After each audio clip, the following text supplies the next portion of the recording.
All right, let's get rolling. Hey, everybody. Welcome to the ARC monthly update for September 2021. We're here. It's September. It's almost over, actually. September's almost over. Yep. And how's it going, Andrew? Matt, doing great today. Yeah, good. How about you? Hey, doing well, man. Glad to Great. be here, as always.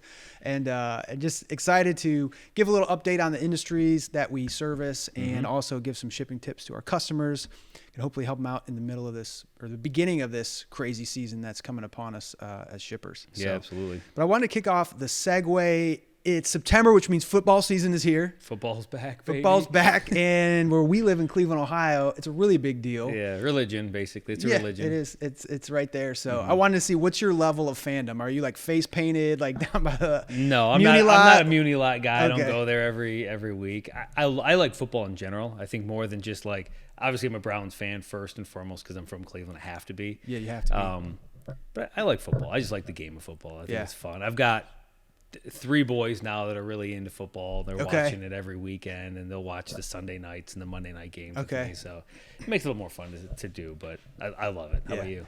I love it too. It's an exciting Yeah. game. Yeah, I'm kind of with you. Like I actually moved away from Cleveland for a while when they were terrible. I was living in Charlotte, and they actually had a winning team those years. They went to the Super Bowl. They didn't win. And I was like, what is this like? This is crazy. Like, they're actually winning. Yeah. And so it prepared me for what the Browns are doing now. We're back on track and we're winning. So Yeah. I'm pumped about that. And we have a little fantasy football league in our office. Yep. That's always fun. I'm doing It's terrible just by the way. Yeah. 0-3. 0-3. 0-3. Those are the sneakers, though. You always start off wrong. You can, Yeah, you can we'll finish see. strong. Right? I don't think my team's doing it this year. Not pulling it off. Well, that is a fun thing for us. Obviously, we just do it for for fun and sure, for yeah. bragging Yeah. rights. And but it's something fun during the football season to kind of keep us going. So, Sure. all right, well, let's roll into some industry news, Andrew. I want to give a quick shout out to the Express Couriers Association. They do a great event in Orlando. Or it was in Orlando this year called Marketplace. Yeah. It's a place for shippers and carriers to kind of come together. It's a unique format. It's almost like a speed dating format where you get to just be in front of a lot of potential vendors, or if you're a vendor, potential shippers in 2 days. And we actually, me and another one of our coworkers, just got back from that and wanted to give them a shout. It was a really great event. It was our first time being there. And the other thing, it was really encouraging. We were at the Rosen Center in Orlando, and they were moving freight in and out of there, Yeah. And so, and the Ace Hardware show was going on across the street at the Orange County Convention Center. People were there for that. So it was exciting to see people back out there going to shows, freight moving in and out of shows. Sure, yeah. I think there's some type of semblance of it is coming back. And when I talked to actually an Uber driver, he's the guy that knew everything in the city, of course. They used to be taxi drivers, right? Now Yeah. they're Uber That's- drivers. He knew everything. He's telling me all the shows that are coming, the biggest shows that are happening, and that they're all on schedule right now for this fall and spring. So exciting stuff happening in the trade show world. Absolutely. But I did want to talk to you about some of the consolidation we've seen in the industry because of COVID. Obviously, COVID just really hurt us bad. Yeah, for sure. I think what you're referring to more than just the freight, because obviously there was a lot of freight companies that consolidated. So Yeah. you had larger, well-funded PE firm, usually backed logistics companies buy a lot of smaller companies during this period of time, when really what they're doing is they're buying most of the time their client list at the end of the day. But we've seen now more than ever, we're starting to see trade show houses who might be smaller boutique houses being bought up by larger firms as well. Yeah. So we've kind of seen this, the survival of the fittest mentality, and people realizing like, hey, it's better to maybe ally than try to strike it out on our own and continue to push through. Because while we're seeing, I think what's going to be a muted fall and spring, I don't think we're going to see full shows, but they're coming back. I think that by fall 2022, you're going to either see a lot of confidence going into it, where people will have been able to last basically 2.5 years, will do well, whereas a lot of the other smaller, more boutique, mom and pop type, trade show houses are going to have to ally with someone simply because the talent they had is now gone, right? Exactly. So your artists, your woodworkers, your account reps, all these people that knew the industry so well inside and out went on to find other jobs, probably outside the hospitality industry. Yeah. Meaning you're stuck trying to make the economics of a facility, of a trade show house work. So Right. I think just survival is going to mandate that you're going to see a lot more consolidation of these trade show houses. If you're a manufacturer, right, you're the one who's going to these shows and exhibiting. I don't think you're necessarily going to experience, a point in time where you don't have an exhibitor, but inside that industry, the names might change. The hands of who owns those accounts might change. Yeah. Gotcha. Yeah. Yeah, I just noticed that with some of our customers, and Yeah, some of even our us, shippers yeah. talking about it. So as far as people that are manufacturing stuff for the industry. So Yeah, just another absolutely. note too, Exhibitor Magazine just posted an article too on, I believe it was 7 ways to save money shipping into trade shows. Oh, really? So yeah, it was their August-September issue. Actually, we posted on our LinkedIn page. But if anybody's interested in that too, there's some good tips in there. They can check that out, and I can link it below so people Perfect, can look at it. Yep. Well, let's talk a little bit about the parcel world again, because FedEx, they seem to be making the news like every week or two. Mm-hmm. They basically said their perpetual peak pricing, or their peak pricing will be perpetual, and it's not going to end when the peak season's over this year. Yeah. It's going to continue to next year. And just to give you guys some numbers, it says most of the company's tariff rates will increase by 6% starting January 3rd. Yeah, that's significant, man. That's a lot. That's It a says lot. home delivery residential surcharges will rise by 9.2, while ground delivery surcharges in rural areas will rise by 61%. So I guess, like, how much can shippers take of this? I mean, I know they're the giant in the industry. Yeah. What can people do? Can people do anything right now? This is the catch-22 when it comes to having very few companies the size of FedEx that can facilitate what FedEx does, right? You have UPS and you have FedEx, and to a lesser degree the USPS, United States Postal Service. But really, FedEx and UPS are they're the 800-pound gorillas in the space for basically what amounts to is the changing of our buying habits, right? So we used to always go to the store to buy stuff. Now everything's shipped to us. And, Amazon and Walmart and all these big retailers rush to provide these e-com solutions without having necessarily the infrastructure to deliver on these e-com promises. So it really allowed FedEx and UPS to gain these massive footholds in, these residential markets and stuff. You're seeing, FedEx and you're seeing Amazon, right? They built their own network. But still, that's a fraction of what they move. It moves on their own network. Walmart is doing the same thing. Target did the same thing. Large retailers are trying to put their own, vehicles out on the road to do these deliveries, so they don't have to rely on the Walmarts or the FedExes. The FedExes or the UPSs in the event that they just slap on a 6.5% surcharge. And we've mentioned this in previous videos, but the interesting thing is. As a manufacturer, as someone who negotiates rates, you're automatically going to say, most likely these people aren't going to be hit by these rates. Amazon's not going to be hit by the same rates as, Little Tim's, Tyke Shop, right? But the weird part about it is in these scenarios, FedEx is actually doing that. UPS is hitting the highest volume shippers the hardest because they're demanding so much of their network. So similar to anything, right? They've got this network and they've got a capacity and they've got demand to mesh with it. What they're trying to do is get the highest margin demand, right, on top of the capacity they have, because they can only increase their capacity so much year over year. Not for any other reasons than hiring, actually having vehicles, drivers on the road, sort centers, all the physical stuff you need to move parcel. They're required to actually build out over the years. So it takes years to build up capacity. So I say all that. Go read some of the filings on some of these if you're interested. Yeah. And you realize that the bonuses a lot of these executives are making. So it's not all going towards infrastructure, right? Everybody's getting well paid in, at the executive level in these organizations. Just simply because, they're posting incredible profits. I think FedEx actually missed their target this year, their earnings target, just because it was so elevated beyond all measure. But still, there's a lot of money that these companies are making, profit, not just revenue, but profit. And they're doing it because they know that they're going to have to continue to build this network out. And how much longer are they going to be the dominant players? Because there are people in the industry taking notice saying, hey, is there a better or a different way to do the same stuff that FedEx and UPS is doing? And FedEx and UPS are just going to have to continue to surcharge their way to profitability ultimately. And that's what we're seeing. Gotcha. Yeah. Yeah, it's amazing, I think, that two companies can get so large and just dominate to really dictate whatever they want to their customers.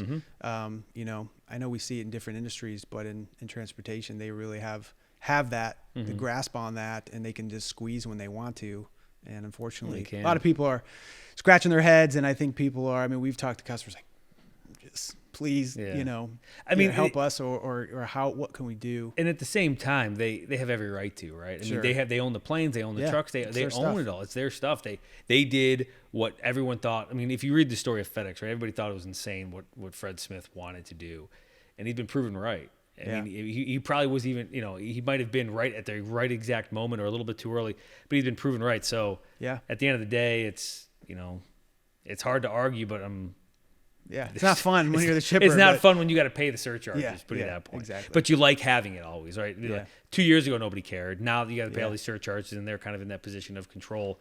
People have a problem with it. But All right, let's move on to ocean. It's another topic this month because they again broke records in the Los Angeles port. There was 70 containers ships waiting to unload. On average, they were waiting 9 days to get to a berth or to get to their unloading port, which again is another record.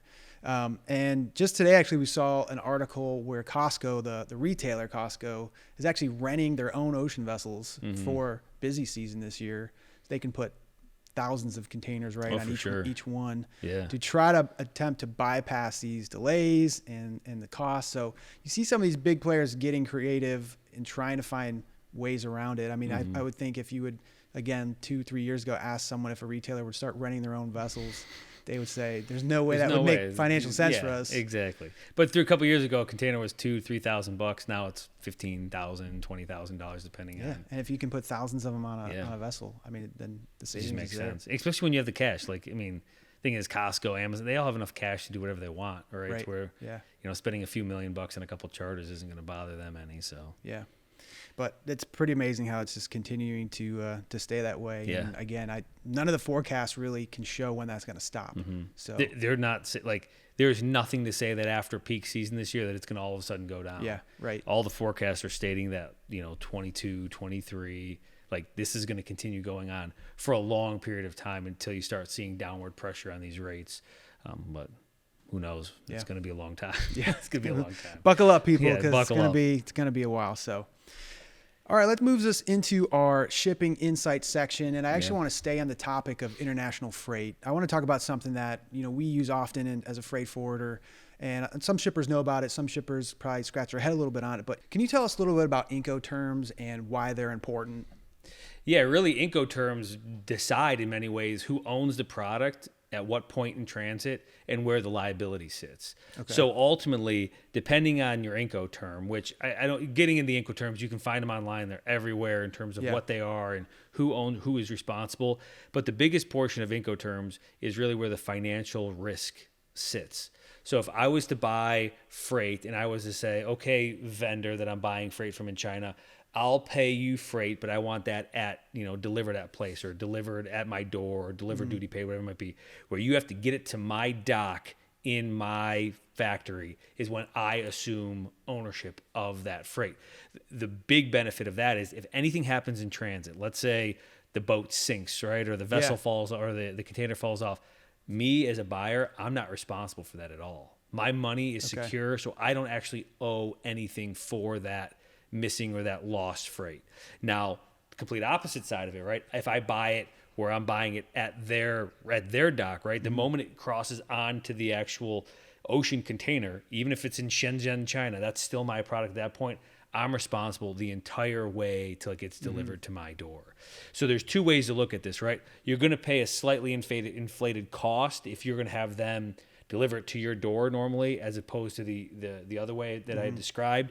But it does give you an advantage or does give you a strategic way to decide how you want your risk to be placed, right? Is it on you? Is it on the customer? And likewise, should you be purchasing insurance, right? If you're not receiving the freight until it hits your dock, you don't need insurance. It's not even your product until it lands at the dock. Now, if you're doing it the other way, it probably behooves you to say, okay, I should probably get an insurance policy or something in case the container slips off the vessel and the product is needed, that, the product is valuable enough to want to or warrant a insurance policy. So really, Incoterms, they're like banking terms, they're financial terms, they're how and when you as a company accept liability for the product. It's much different than than instructions on how to ship. So it's not like, Okay. yes, there's a part of it where it says, okay, if I take possession here, I'll actually finish it with my own carriers or do the last mile delivery or whatever, or do my own customs clearance. It's way more for the actual financial obligations and ownership of the material of the product. So when you're buying, when you have buyers going to these countries, those are actual terms you can negotiate that can either put you in the driver's seat or in either way, right? In terms of having to buy it over there, or in terms of pricing power, or in terms of having it delivered to your door and not having to handle the liability. So it's up to you ultimately based on what you need or what your organization wants. But that's what at the heart of what Incoterms are. Okay. Now, does that also include when or who pays duties and taxes? Yes and no. So if you can do like a delivered duty paid, where it does require them to pay the duties and taxes. But a lot of times when you're the importer of record, so you're the person who's actually importing the goods into the country, you're going to be the one responsible for paying the duties and taxes of the goods. Yeah. So if you're the one truly buying the goods, usually you're still going to be responsible for paying the duties and taxes and the customs clearance of those goods. But in the event it's a delivered duty paid, where they have another importer that actually acts as the importer of record and it's just being sold to you, you wouldn't be responsible for that. Gotcha. Yep. And when I was looking it up, they revise these every 10 years. So in 2020, they actually came out with their new Incoterms. It's all done by the International Chamber of Commerce, but there was 11 Incoterms you can choose from. And can you give us just an idea of how many times freight might get transferred, let's say on an ocean shipment, and why there might be so many different areas of transfer of liability? Yeah. So in a typical shipment, and this is the most typical, right? You're going to have your freight get picked up. Someone's going to go pick up the box or the container from the container yard. They're going to bring it to the manufacturer. They're going to get their product loaded at the manufacturer. That's one transfer point. So an Incoterm can happen there, right? Yeah. So if you have, I don't know the exact term, FOB or whatever, origin, that's where it starts, right? They then take the container, bring it to the yard that's going to sit at while it waits to get laden on board the vessel. It's going to sit there. They're going to take that container. They're going to take it to the staging area being loaded on it. They're going to eventually load that onto the vessel. And that's if you're in, you're not railing to the vessel, right? That's just a typical Shanghai type, the factory's there. We truck it to the yard. It gets put on the ship. So that ship obviously crosses into Long Beach, let's say. The container is taken off at Long Beach, set in the yard, eventually gets a rail assignment. So again, I could say I want it to be the port of Los Angeles is where I take control of it as the importer, or I could say anywhere along those routes. That container is then put on a train. That train goes from wherever, let's say you're going up to Cleveland where we're at. That train is going to go to Denver. It might switch tracks, and your car with your containers might be put onto another track and then gets connected to another thing. And that goes on to Nashville where there's a big switching yard, and that's going to come up to Cincinnati, Columbus, and all the way up to Cleveland in the Norfolk Southern Yard or something along those lines. At which point it's pulled off the rail there, and then you have it put onto a chassis, which is the thing with wheels that the container sits on. And then you're going to have somebody actually pick up that box there and dray it or truck it to the last mile point where they would deconsolidate or deload or tear it out, take everything off the container and bring that container back to the rail yard. And that's the typical movement, right? So there's so many different times that freight is interacted with on an actual transit. It's not like point to point. It's a long period of time. And now with the congestion of rail, it's even happening worse where you're deconsolidating in LA. So you're taking the box off the port. You're taking the stuff out of that container. You're loading it onto 53s and trucking 53s across the country simply because rail is so backed up right now. So it's going to be, it's important to know when you assume liability, because with somebody handling something so many times, you're more prone to have an incident. Exactly. And that's it. We had this one where it wasn't actually our freight, but a customer was telling us about it, where they opened up the container and they said it looked like someone had taken the container, rolled it a few times, and then set it back up because they opened it up and everything just fell out. Like it had been almost in a blender. Now, we don't know what happened to it, but it's not crazy to think that something tipped, got bumped in the yard and the container tips. Right, they're all metal. They can take quite a bit of a beating. Yeah. But what's inside may or may not be able to take the same type of beating as an outside metal container. So. Yeah. Well, thanks for laying that out. I think I counted 6 or 7 times where another party might be actually grabbing that freight and transporting it, right? It's not one company doing it. It's the trucking company, then potentially the rail, then the ocean carrier, then the importer who has to put it on and stuff. So, and that's why I wanted you to lay that out. I think sometimes we see stuff in the stores, and when we actually look on how many parties are involved with an international shipment, it's pretty amazing. It's incredible. It's incredible that it all gets done, to be honest with you. Yeah. I mean, it's kind of like, it's for as many issues as we have, especially right now with delays, it's incredible that it works. This is globally how this works. This isn't just like China to the U.S. This is how it works everywhere in the world. Is going to operate the same way I just laid out. And it all seems to go according to plan most of the time, which is incredible. Yeah, that is incredible. So we were talking about how to determine which Incoterm to use. And like we mentioned, we'll make a link to the ICC's webpage where they will list all of the Incoterms available. But you mentioned that you can have power as a shipper when you're buying from other countries to negotiate your Incoterms to potentially give you advantage and to understand cost and liability. Any other tips for using Incoterms to your advantage? I think as an importer, part of the job of the forwarder you pick should be to help advise you on the Incoterms you should be using. Right? I mean, I think that's kind of part of a forwarder's job. Now, a lot of forwarders would say, no, you just tell us what to do and we're going to do it. But I think that's an easy way out. And I think if you have a forwarder that's truly a partner, they should be able to provide you with insight on saying, okay, this is what this Incoterm means, and this is the financial liability that would be at risk. Because a lot of times as a forwarder, we're going to see how much something actually costs you, not just the freight side, but actually costs you, because we're going to handle or at least facilitate the communication with the customs broker, or in our case, we're our own customs broker, so we provide the clearance for customers. We're going to understand what that risk is. So you got someone bringing in $15 million worth of whatever, we could say, hey, just to let you know, you're assuming liability, so you should probably purchase something, on top of this to make sure you're protected. So I think really when you talk to your freight forwarder about importing goods, you should explain to them your issues and then put it on them and say, hey, what should I be doing for my Incoterms? Or is the Incoterms I'm using the correct Incoterms that protects us as an organization?